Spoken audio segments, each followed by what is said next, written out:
Hi, everybody. It's really good to be here. I've unfortunately been talking to a lot of federal employees lately, even many that aren't yet unionized or are unable to be unionized. But our union, we represent the interests of all federal employees across the entire federal workforce, supervisors, bargaining unit employees. We care at this moment. And so I'm really grateful for the opportunity to get to speak with you all and talk a little bit about how the union can help you in these difficult times. But first, before I go into the details, I just want to validate for everybody on this call. If you're feeling overwhelmed by all of this, that's totally natural. The federal sector is not typical in terms of what rights you have, unfortunately. You have a lot of rights, but it is hella confusing to figure out which way you could go to best protect your interests. So hopefully this webinar is going to be helpful for you all in making that decision. But it's definitely a lot to think about. So the options we've heard so far are EEO process, MSPB process, and I wanted to talk to you about the processes that are available through your union. Now, not every federal employee can unionize, unfortunately. Like, if anybody here works for one of the intelligence agencies, chances are you're excluded from collective bargaining by the statute. Supervisory employees also are excluded regardless of what agency you're at. The easiest way to check to see if you can be in a union or if you're represented by a union already is to look at your SF50. In box 37, there'll be a 4-digit code, the bus code, that's bargaining unit status code. If it says 8888, that means that you're not eligible to unionize, or you're not eligible for the union that's already at your workplace. If it says 7777, that means that you are eligible to unionize, but the employees at your workplace have not organized yet. And if you find a 777 on your form and you're interested in organizing, please connect with me. I can get you hooked up. A lot of employees across the federal sector right now are running to organize. We've filed just 10 petitions today, and the goal is to try and get you those additional union rights and additional protections. We might not be able to negotiate a full contract for you in time before, say, RIF actions come along, but there are also good protections that come with the union that I'm happy to speak with you more about, but have a limited period of time and I want to get through some of the procedures here. So if you are already covered by a union, there might be a 4-digit code in box 37 on your SF50 that is not 8888, it is not 777. If it's some other number, that means congratulations, there's a union at your workplace. Maybe you didn't know about it. About half of federal employees are unionized. So if you have a union, you can usually find on your internet which local is representing you, which chapter. I currently work at NEFI, and we represent 110,000 bargaining unit employees across the entire federal workforce in dozens of different agencies. I've been in this line of work for about 18 years, and I worked at NTEU, which is another big federal sector union that represents Treasury and many other agencies as well. And then there's AFGE. They're the other big union that represents federal employees across, VA, TSA, and you can probably find out your union in addition to checking your bus code is just Googling. But once you find out your union status and get connected with your union if you're represented, you want to find out what your collective bargaining agreement says, because, and here's one that I helped negotiate at the Forest Service. You can see this is a massive document that we negotiate additional rights and above and beyond what you're already entitled to under the law. And one thing that we take great pride in is our grievance procedure. And so if you want to file, it depends on what kind of personnel action that you're subject to. But you can file a grievance basically on anything that is covered by the collective bargaining agreement or any violation of any law. rule, regulation, policy. All of that, we have a very broad scope grievance procedure. So all of that can be challenged through a grievance.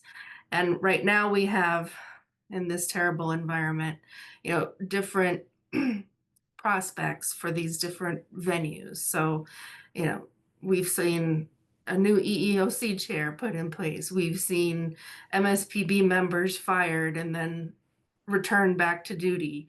We're, facing RIF actions at these agencies where they process our complaints. MSPB, FLRA, EEOC, all of them they're all federal employees. And if the staff is RIFed, that could really increase the amount of time, the amount of backlog that we're seeing with some of these potential cases. So the one thing that unions have going for them currently, which could change at any moment, because God knows, is we currently have all of our collective bargaining rights in place. All the executive orders that have come out so far have nibbled around the edges of trying to bust unions, but haven't actually gone all the way. So they're tracking our time. They want to know how much sort of internal union business is happening. But what they haven't done is said overtly that you should violate your collective bargaining agreements or you should commit unfair labor practices. They're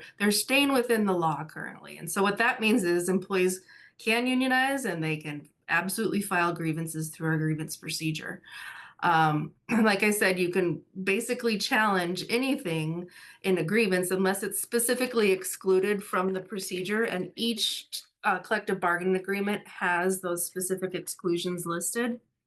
There's one thing I wanted to highlight because this is coming up. We have potential RIF actions going to be impacting quite a few people. It could be tomorrow. We've already had some GSA employees noticed of a RIF. Others, we're still waiting the agencies to, adopt their full plans and implement them. But places where there's a union contract in place, often we've negotiated RIF procedures that have to be followed above and beyond what's already in the regulations. So you'll definitely want to get your hands on the collective bargaining agreement, and you'll want to look at the grievance procedure article itself and see what's excluded. If in particular, and this is important, if RIFs are allowed to be grieved through the grievance procedure, then you don't have a choice of forum. That means you can't appeal your RIF to the MSPB if you're covered by a collective bargaining agreement that allows RIFs to be grieved. There's case law on this. It's sort of a weird intricacy in the process. But other than that, RIF action, if it is covered in your grievance procedure, if it's another type of personnel action, most of the time you have the choice between EEOC, MSPB, or grievance procedure. And you can even bring, through our grievance procedure, allegations of civil rights violations. So, because that's a law, and we can bring forth violations of any law through the grievance process. So that's the beauty of our grievance procedure, is we can bring forth not only allegations of violating our collective bargaining agreement, or violating some other internal procedures, but we can also allege an additional claim of you discriminated against me, and we can request the full scope of remedies, just the same as you would in an EEO case. You can do that through the grievance process. The nice part about that for employees, for victims of the discrimination, is through the grievance process, you don't have to go through depositions, discovery. The union can ask for information from the agency, but the agency can't ask for information from the employee. The best they can do is cross-examine the employee at the hearing, whether we ultimately might hold. And so our process goes, initially, you might file your case at step 1 or step 2 with the help of your local union steward. It goes through the process. There's deadlines. It usually takes at least a month, sometimes a couple of months, to run through the grievance procedure through the various steps, and it goes up the chain of command. In very egregious cases, sometimes our contracts allow us to just do one step, and then we can proceed to the next step, which is our version of court in the union world. We have arbitration, where we hire an outside neutral who is vetted by the FMCS. And then we hold an arbitration hearing that is very similar to any other court hearing. The rules of evidence are a little bit less, or the arbitrators are a little bit more loose when it comes to letting evidence in. They'll pretty much let anything in. We can object, but they're still going to take anything under advisement. So it's an expensive process for the union, but not for anybody who's a union member and participates, is part of the bargaining unit.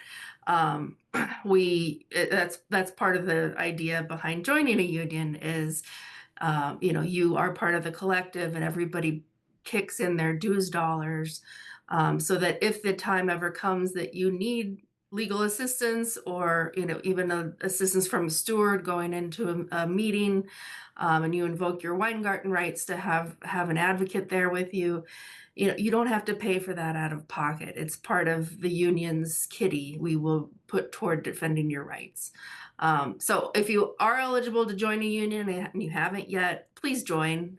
We are fighting like hell for you, and I'm in regular contact with all of the other unions that are in our community. There's about 21 different unions that represent federal employees, and we meet regularly. The general counsels have calls.